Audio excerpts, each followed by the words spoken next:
Good afternoon, I'm Thandi Chindove with Hunter News. Lake Macquarie police are appealing for witnesses after 4 boys were approached at Dudley. Just after 4 yesterday afternoon, an 11-year-old boy was riding his bike on Midday Close when he noticed a white van behind him. He continued riding and met 3 friends who had also seen the van. Senior Constable Sue Thompson has this description of the van and driver. Now, police have been told the van was an older model, white in colour with a faded black bumper with rust above it and a black bull bar. Now, the driver was described as being Caucasian in appearance, aged between 50 and 60 years of age, medium build. He was balding, brown eyes and was wearing a grey T-shirt. Investigators would like to speak to anyone who has information about this matter. Newcastle Councillor Brad Luke is reminding citizens to be careful not to send the city's progress backwards ahead of tomorrow's by-election. The Lord mayoral candidate has said the city and council have made great achievements, but bringing in Labour or the Greens could lead to chaos. Councillor Luke says a preference deal between the two parties will mean a vote for Labour will also bring in the Greens. What people in Newcastle need to do is do not turn Newcastle upside down, do not take it backwards this weekend. And after the announcement from the preference deal with Labor and Green, they need to understand that if they do vote Labor, they actually will end up with a Green-controlled city. Anti-coal seam gas activists in Gloucester have slammed the state government's new plan for fracking in the area. While the government has accepted recommendations of the chief scientist's report, activists have called the effort substandard. Groundswell Gloucester Chair Julie Lyford says none of the plan's safeguards apply to a number of the affected communities.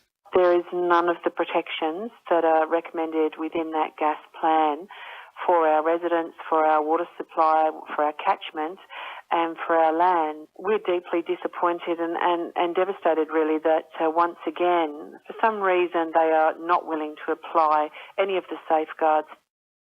Energy provider Ausgrid has been forced to postpone some of its planned maintenance work in the Upper Hunter due to a predicted heatwave. The move comes amid community concern about the potential risk for the area's elderly and sick if a scheduled power outage went ahead in hot weather conditions. Ausgrid had planned a 7-hour power outage for the town of Wollombi, but reduced this to 4 hours, which ended at midday today. Hunter residents are being reminded to beware of door-to-door scams as police investigations look into a string of incidents across the region.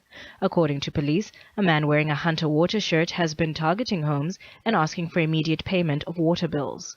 Inspector Michael Gorman says residents should ask for photo identification before releasing information. If someone is collecting money or representing that organisation, they should have with them photo identification, and I would encourage people to ask to see that identification prior to either inviting those people into their house or providing any personal details.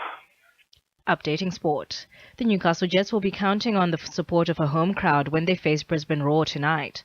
The defending champions are at the bottom of the ladder and yet to notch up any points. However, Jets coach Phil Stubbins says there's no room for complacency. For me, I think it's an edge of your bets in terms of how you approach the game, but I think that for Brisbane Roar, we're in a good situation now, and I think for us to go in there with plenty of energy, it's a good opportunity for us. Meanwhile, Jets women take on Canberra United tomorrow afternoon at Edgeworth. In golf, Charlestown's James Nitties finished 7 under par 65 in the opening round of the New South Wales Open, which continues today. He tied in second place with Justin Warren, 1 shot behind leader Stephen Jones. And in basketball, the Maitland Mustangs have announced Luke Boyle as their head coach for next season, but have opted not to field a women's side.